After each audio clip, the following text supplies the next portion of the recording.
NM Srinivas Reddy గారు, అదేవిధంగా Congress party Revanth Reddy గారు సామాజిక న్యాయం అనే దాని మీదనే చాలా రోజుల నుంచి చర్చ జరుగుతూ ఉంది. బీసీలకు న్యాయం చేయాలని 23%ను 42% చేసి బీసీలకు సముచిత స్థానం ఇవ్వాలనే ఒక మంచి ఉద్దేశంతో పార్టీ ఆలోచన ప్రక్రియలో ఇక్కడ మహబూబ్ నగర్ మేయర్ పదవి కొరకు ఏ సామాజిక వర్గానికి ఇస్తే మేలు జరుగుతుంది, ప్రజలు సంతృప్తిగా ఉంటారు అనే ఆలోచనతోటి ఎన్ఎం శ్రీనివాస్ రెడ్డి గారు నిజంగా సల్యూట్ టు హిమ్ ఒక ముద్రా సామాజిక వర్గానికి మేయర్ పట్టం కట్టబెట్టినాడు. మనకందరికీ తెలుసు, మహబూబ్ నగర్ నియోజకవర్గంలో కానివ్వండి, మహబూబ్ నగర్ పార్లమెంట్లో కానివ్వండి, ఉమ్మడి మహబూబ్ నగర్ జిల్లాలోనే 2 సామాజిక వర్గాలు, ఒకటి ముదిరాజు, ఇంకొకటి యాదవులు, దాదాపుగా 35% ఉన్న జనాభా ఓటర్స్. దానిలో ఎన్ఎం శ్రీనివాసరెడ్డి గారు సామాజిక స్ఫూర్తి ఉన్నవాళ్ళు 3వ చైర్మన్గా ఒక యాదవ్ వర్గానికి ఇచ్చినారు, మనకందరికీ తెలుసు. అదేవిధంగా పెద్ద సామాజిక వర్గమైన ముదిరాజులకు మున్సిపల్ మేయర్ పదవి కట్టబెట్టినాడు. అది నిజంగా హర్షణీయదగ్గమైన విషయం. కానీ కొంతమంది కుట్రపూరితంగా దీన్ని రాజకీయం చేయాలని ఆలోచన చేస్తూ ఉన్నారు మా పార్టీలో ఉన్నవాళ్ళు. 1952లో మున్సిపాలిటీ ఏర్పడితే ఇంతవరకు కూడా ఒక్క ముదిరాజు మేయర్ కానీ మున్సిపల్ చైర్మన్లు కానీ కాలేని పరిస్థితి. మొట్టమొదటిసారిగా మన ప్రియతమ నాయకుడు ఎన్ఎం శ్రీనివాస్ రెడ్డి గారు ఈ సామాజిక వర్గానికి న్యాయం చేయాలనే ఒక మంచి ఉద్దేశంతో మేయర్ పదవి ఇస్తే దాన్ని కొంతమంది పార్టీలో ఉన్నవాళ్ళు రాజకీయం చేసి దుర్మార్గంగా ఎన్ఎం శ్రీనివాస్ రెడ్డి గారిని మిగతా వాళ్ళను బదలాం చేయాలనే ఒక ఆలోచనతోటి ముందరికి వస్తూ ఉన్నాను. నేను ఒకటే చెప్తా ఉన్నాను, సామాజిక న్యాయం అనేది రాహుల్ గాంధీ నుంచి రేవంత్ రెడ్డి గారి నుంచి ఎన్ఎం శ్రీనివాస్ రెడ్డి వరకు ఆలోచిస్తూ ఉంది పార్టీ. అంటే కొంతమంది ఎంత దుర్మార్గంగా ఆలోచన చేస్తూ ఉన్నారంటే, ఎన్ఎం శ్రీనివాస్ రెడ్డి నాయకత్వం వైద్యం, విద్య, అభివృద్ధి బ్రహ్మాండంగా చేస్తూ ఉన్నారు, మాదేం నడుస్తలేదు, మేము ఎమ్మెల్యేలం కావాలి, ఎట్లా కావాలి అని ఈ చిల్లర నాటకాలు ఆడుతూ ఉన్నారు. ఒక ప్రముఖమైన పేపర్ ఎంత దుర్మార్గంగా రాసింది, హైదరాబాద్లో అభిప్రాయ సేకరణలో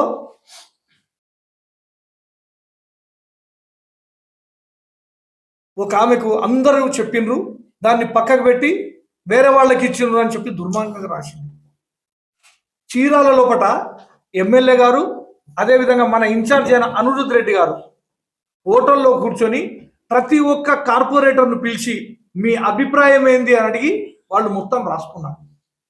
మొత్తం కార్పొరేటర్లు అక్కడ ఏం చెప్పిండ్రు, నాకు తెలిసిన విషయం ఏమంటే MLA opinion is final, MLA గారి అభిప్రాయమే ఫైనల్, మీరు ఏ నిర్ణయం తీసుకున్నా మేము కట్టుబడి ఉంటాము అని చెప్పిన సందర్భం అనిరుద్ రెడ్డి గారు మొత్తం రాసుకున్నారు.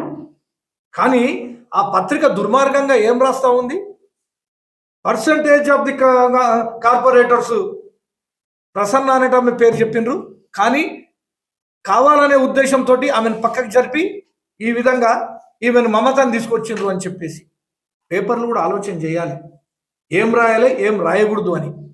అంటే ఒక యాదవ్కు ఒక ముదిరాజుకు మేయర్ పదవి ఇస్తే ఇంత రాద్ధాంతం చేస్తారా? చీరాల నుంచి హైదరాబాద్కి వచ్చిన తర్వాత అక్కడ రాత్రి 2-3 గంటలకు పైసలు వస్తారు కార్పొరేటర్లకు. అంటే పార్టీ నిర్ణయం ఫైనల్ కాదా? ఎమ్మెల్యే గారి నిర్ణయం ఫైనల్ కాదా? మీ ఇష్టం సార్ అని చెప్పి కార్పొరేటర్లు చెప్పిన తర్వాత ఇంకా కార్పొరేటర్లను కొనుగోలు చేయాలని చెప్పి పైసలు మాస్తారంటే ఎంత దుర్మార్గమైన చర్య.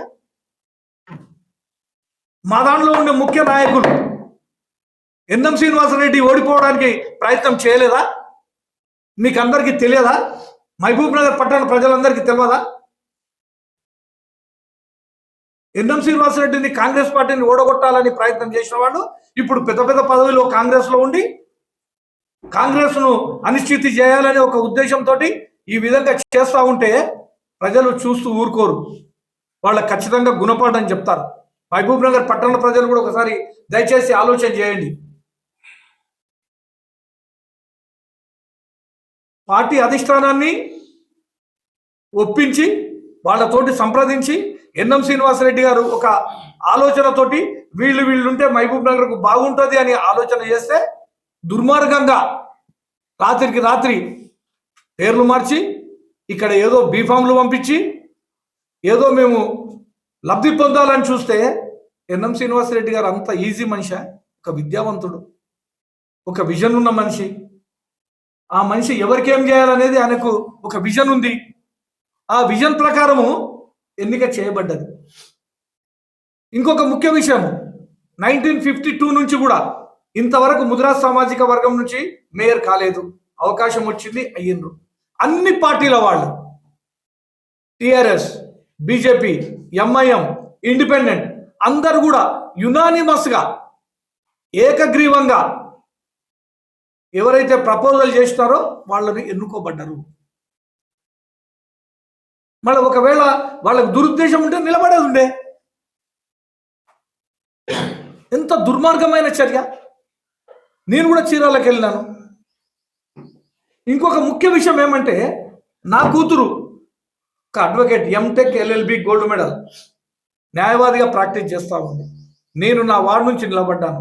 గద్దల్లాక తోడేళ్లలాక మా పార్టీలో ఉన్న వాళ్ళు పైసలు పంపించి మద్యాన్ని పంపించి ఓడగొట్టాలని ఆలోచన. నన్ను కానీ, మా లక్ష్మణ్ యాదవ్ను కానీ, బెనర్ను కానీ, ఇప్పుడు డిప్యూటీ మేయర్ సురేందర్ రెడ్డి గారిని గద్దల్లాక. ఏం సాంప్రదాయం ఇది? అంటే చదువుకున్న వ్యక్తులు అక్కడ ఓడిపోతే నేను మేయర్ని అవుతానే అంటే పైసలు చూసుకుంటే పైసలతో అన్న అవుతాయి అనుకుంటే ఎట్లా? రాత్రికి రాత్రి పైసలు పంపిస్తారు. ఇక్కడ మేము ఓడిపోవాలని పైసలు పంపిస్తారు. 20 లక్షలు మద్యము. ఏం సంప్రదాయం ఇది? ఇది కాంగ్రెస్ సంప్రదాయం కాదు. ఇది ఒక చదువుకున్న వ్యక్తులు చేసే సంప్రదాయం కాదు. ఇది మేమంతా హృదయంగా పర్ఫెక్ట్ ఉన్న వాళ్ళం. మోసాలు, దగాలు అవన్నీ మాకు తెలియవు. ప్రజాస్వామ్యంలో ఉన్న వాళ్ళం. ఒక్కసారి ప్రజలు ఆలోచన చేయాలి. మా దగ్గరికి 20 లక్షలు పంపిస్తారు, 10 లక్షల మద్యం పంపిస్తారు. కొంతమంది మైనార్టీ నాయకులు ఫోన్ చేసి టీఆర్ఎస్కి అని మైనార్టీలకు ఫోన్లు చేస్తారు. వాళ్ళు నాకు ఫోన్ చేసి ఏమన్నా మీ పార్టీలో ఉన్న వాళ్ళే ఈ విధంగా చెప్తున్నారు అని నాకు చెప్పడం. నేను మైనార్టీతో నా సంబంధం లేదో మీకు అందరికీ కూడా తెలుసు. ఇంత దుర్మార్గమైన చర్యనా? అంటే వాళ్ళు లబ్ధి పొందడానికి కొరకు వాళ్ళు ఏదో కావాలనే దాని మీద మా పార్టీ వాళ్ళనే ఓడగొట్టుకోవాలనే ఆలోచన. అటువంటి వాళ్ళ మీద పార్టీ ఖచ్చితంగా చర్య తీసుకుంటుంది. మేము కూడా ఏం కంప్లైంట్ చేయాలన్నా ఏం చేయాలని ఆలోచన చేస్తామని చెప్పి కూడా నేను తెలియజేస్తా ఉన్నాను. మరి ఇలాంటి చర్యల దుర్మార్గమైన చర్యలు. ఎన్ఎం శ్రీనివాసరెడ్డి అనే ఎడ్యుకేటెడ్ మ్యాన్, విజన్ ఉన్న వ్యక్తి, డెమోక్రటిక్ వేళ అనిరుద్ రెడ్డి ఇద్దరు కలిసి హోటల్లో కూర్చొని ప్రతి ఒక్క కార్పొరేటర్ను పిలిచి అడిగినారు. మేము కళ్ళారా చూసినాం బయట నుంచి. ఒక నిర్ణయమైన తర్వాత కూడా మేము పైసలతోటి ఏదన్నా చేసుకుంటామంటే అది జరగదు అని చెప్పి ఎన్ఎం శ్రీనివాసరెడ్డి గారిని నిరూపణ చేసినారు. కాబట్టి నేను ఒకటే మహబూబ్ నగర్ ప్రజలకు విజ్ఞప్తి చేస్తా ఉన్నాను. ఎన్ఎం శ్రీనివాసరెడ్డి కరెక్ట్గా డెసిషన్ తీసుకున్నాడు, సామాజిక న్యాయాన్ని పాటించిండు. వారి మార్గంలో మేమందరం కూడా కాంగ్రెస్ పార్టీ నాయకులు మొత్తము నడుస్తూ ఉన్నాము. అతని అభివృద్ధిలో మేము పాల్గొంటాము. సామాజిక న్యాయం పాటించిండు. ఇంతవరకు కూడా పెద్ద సామాజిక వర్గాలైన యాదవులు, ముదిరాజులకు ఆయన సముచిత స్థానం ఇచ్చిండు. ఆ వర్గాలు కూడా ఎన్ఎం శ్రీనివాసరెడ్డి గారు వెంబడే ఉంటుంది. మేమందరం కాంగ్రెస్ పార్టీని బలోపేతం చేసి రాబోయే కాలంలో కాంగ్రెస్ పార్టీ ఉంటేనే సముచిత న్యాయం జరుగుతుంది అని చెప్పి ఒక ఆలోచన ప్రజల్లోకి పోయింది. కాబట్టి దాన్ని మేము ఖచ్చితంగా ముందరికి తీసుకుపోతామని చెప్పేసి కూడా ఈ సందర్భంగా తెలియజేస్తూ, ఎవరైతే నాయకులు అపోజ్ చేస్తూ ఉన్నారో వాళ్ళకు నేను మళ్ళీ చెప్తా ఉన్నాను, ఇలాంటి చర్యలకు పాల్పడితే ఫ్యూచర్లో వాళ్ళ మనుగడ ఉండదు అని చెప్పేసి కూడా నేను ఈ సందర్భంగా అబద్ధ ప్రచారం చేస్తూ ఉన్నాను. అక్కడ లాడ్జ్లో అరెస్ట్ చేసిండ్రు, రాకముందుకే అరెస్ట్ చేసిండ్రు అని వాట్సాప్లలో గ్రూపులు. ఆనంద్ గౌడ్ గారిని ఎవరు అరెస్ట్ చేసిండ్రు? ఎవరు అరెస్ట్ చేయలే. అంటే దుర్మార్గమైన ప్రచారం. ఈ విధంగా ఆయన అరెస్ట్ చేసిండ్రు మాకు సింపతి వస్తుంది. బస్సులో ఉన్నాడు, బస్సులో అనిరుద్ధ్ రెడ్డి గారు ఎంబడున్నారు. అక్కడ అరెస్ట్ చేయలేదు, అరెస్ట్ కాలేదు, ప్రచారం చేపించింది ఎవరు? పార్టీలో ఉండే నాయకులే. గద్దల్లాగా తోడేళ్లలాగా. ఏందండి ఇది? ఏం సాంప్రదాయం మహబూబ్ నగర్లో? కాంగ్రెస్ పార్టీలో ఇలాంటి సాంప్రదాయం ఉండదు, జరగదు అని చెప్పేసి తెలియజేస్తా ఉన్నాం.